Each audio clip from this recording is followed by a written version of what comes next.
Welcome to the 12 Days of Celtic Mythology. Today is Season 4, Day 5, and it's the 26th of December, St. Stephen's Day, so they tell me. So yesterday we met a Druid, just briefly, the evil fair Dorcha. How Druids are portrayed in Irish myth is a bit variable. Seems like over the centuries, their reputation gets worse. They start out as wise men and advisors to king, but they end up a bit more like Fair Dorcha. They often do battle with saints in the fictitious stories of Ireland's early Christian holy men. Today's story is also from the Fenian cycle, like yesterday, but it comes from an earlier layer of stories about Finn known as the Tales of the Elders of Ireland. So I better tell you the story. Among the Fena, the band of men led by Finn MacCool was a young man called Kevon, a son of the King of Ulster. A bit like the famous Dermot of the Love Spot, women were always falling in love with Kevon because he was very beautiful. His curly hair was particularly handsome, and he was often known as Kevon of the curling locks. All the other men were jealous of this, and Kevon was getting fed up with their rude comments and unfair treatment. His looks weren't his fault, after all. He was standing looking out to sea one day, brooding about this, when he saw a shining bronze boat with a high prow, with two young boys in it wearing mantles of fur. They came to shore and he asked them who they were. One of the youths answered, "I am Lodon, the son of the King of India, and this is Iollas, the son of the King of Greece. Our boat was driven here by the wind and the waves, and now we're lost. Would you allow me to join you on your sea voyage?" asked Kevon. They asked him why he wished to leave Ireland. "Oh, I find no shelter or sanctuary here," he said, "because there is so much jealousy against me."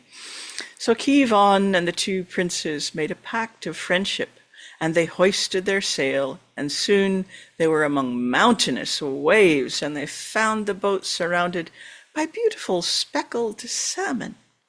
They thought it uncanny to find salmon among the high waves, and they were afraid.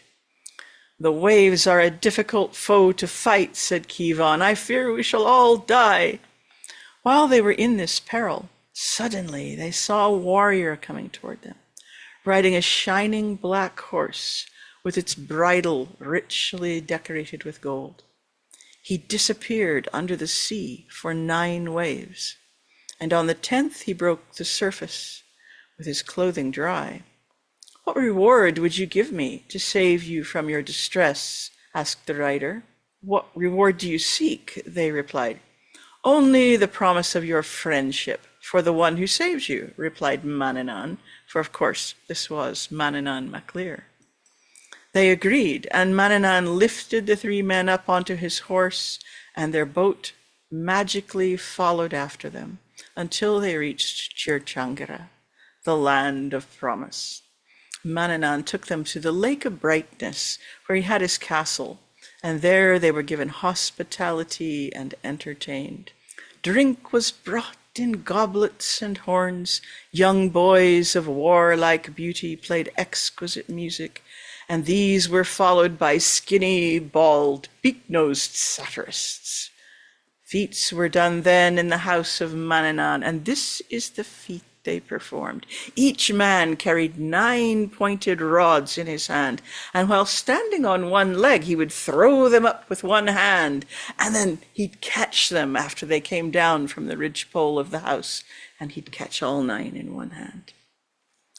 Well, after every man had done that feat, they approached Kevon and put the 9 rods into his hand. For Kevon was the fairest in form and movement and beauty of anyone in Manannán's house that night, whether of the sons of Mill or the Tuatha Dé Danann. And so Kevon arose then, and he performed the feat of the 9 rods before Manannán and the nobles of Chirchangira as if he had been born to it. And he passed the rods to Iolaus, the son of the king of Greece, who also did the feat flawlessly. And then Lodan, the son of the king of India, he took his turn, and he also performed the feat. Now, Manannan's druid in those days was Livara Privlia. He had 3 daughters, Kalina, Aoife, and Aideen of the fair hair, and they were known for their chastity and their beauty, and there was no fear that anything could harm them if it was not the pains of their own celibacy. When they saw the young visitors perform their feats, they at once fell in love with them and made plans to elope with them as soon as the weather improved. The lovers secretly met at the port. Lodan and Iolaus took to one boat with their ladies, while Kivon went with Clina, daughter of Livra, into another. And they raised their sail of silk and made for the south of Ireland. It was on the shore of Cork that Kivon and Clina landed. Kivon went hunting in the woods nearby, while Clina waited on the shore. But while he was gone, a great wave came out of the sea and drowned Clina where she waited. Therefore, there's a great wave called Clina's wave. As for Kivon of the curling locks, well, he went north to the ridge of Assal back in Ulster. When he arrived, he learned that his father had been killed, so he held the kingship of Ulster after that. Did you notice the salmon just before Manannan appeared? I always thought that was an interesting part of the story. But my question for you today is about Manannan's horse. In this story, the horse is black, although I think in other stories it might be described as white sometimes. Since it's a magical horse anyway, we won't worry about that. But this horse is pretty famous in Irish mythology. So what's its name? That's today's question, the name of Manannan's horse. If you don't know, I promise you it's easy to find out.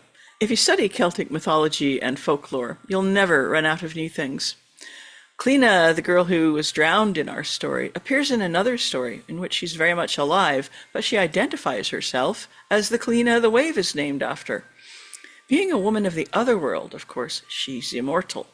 But something I learned this week from one of my students, Isabel, is that there's folklore which says that Clina can turn herself into a wren. A number of you mentioned Wren Day traditions in your answers to the questions on the first day. So I want to talk about those traditions a bit, since they take place on the 26th of December. Some of you also mentioned the story of the wren and the eagle. In this story, birds are having a contest to see which bird can fly the highest, and that bird will be king of the birds.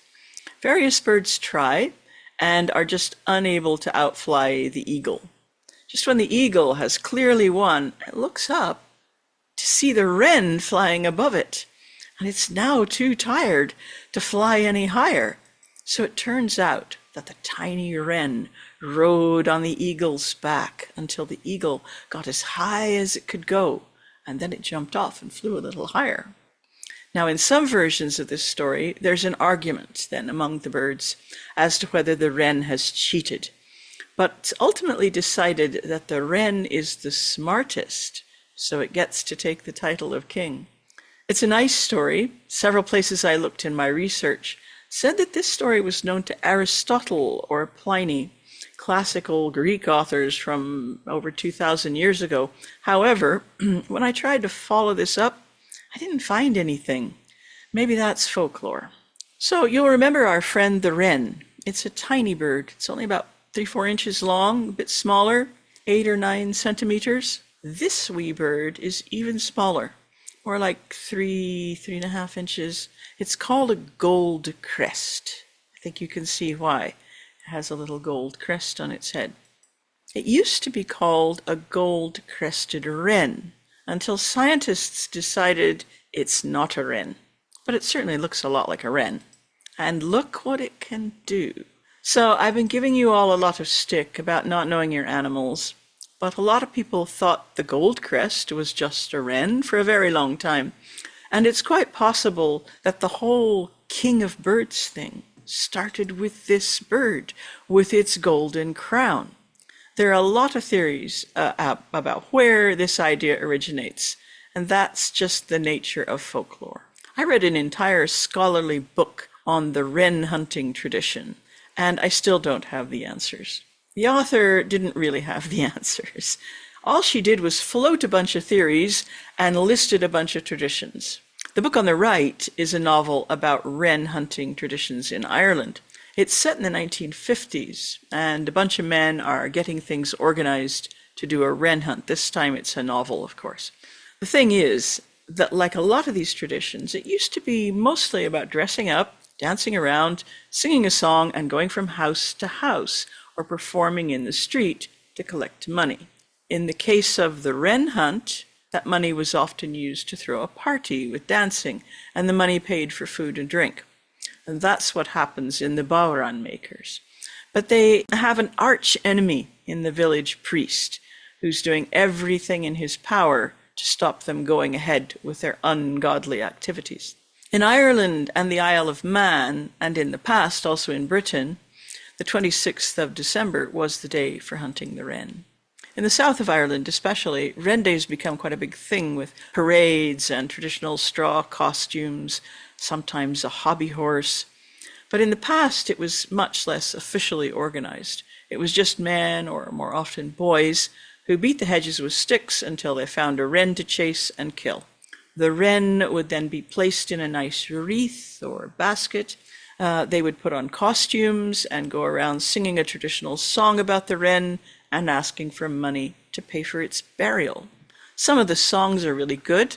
I'll link to a few in today's notes, and I'll try and make a wee playlist for you so you can follow through some of those on YouTube.